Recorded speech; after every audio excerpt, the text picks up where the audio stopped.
मुल्तान के पुराने जायकों की बात हो तो यहाँ की गलियों में आज भी ऐसे खाने मिल जाते हैं जो अपनी सादगी में ही एक अलग पहचान रखते हैं। और आज मिला एक ऐसा नान जिसकी तैयारी भी आम नान से बिल्कुल मुख्तलिफ है।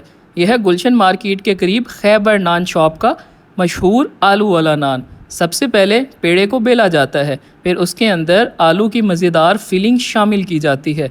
उसे दोबारा रोल कर कर ऊपर एक ख़ास अंदाज में डिज़ाइन दिया जाता है और फिर सीधा तंदूर में, जहां आग की तपिश में ये नान एक खूबसूरत सुनहरी रंग और मुनफरिद साख्त इख्तियार कर लेता है। तंदूर से बाहर आया तो ऊपर से तेल का एक हल्का सा रैप और नान हो गया बिल्कुल तैयार।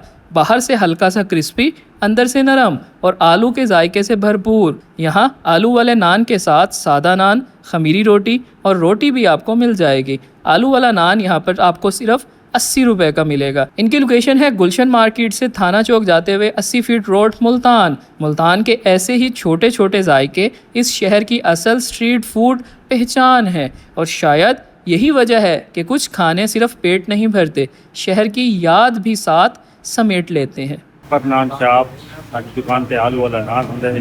गुलशन मार्केट 60 फुट रोड।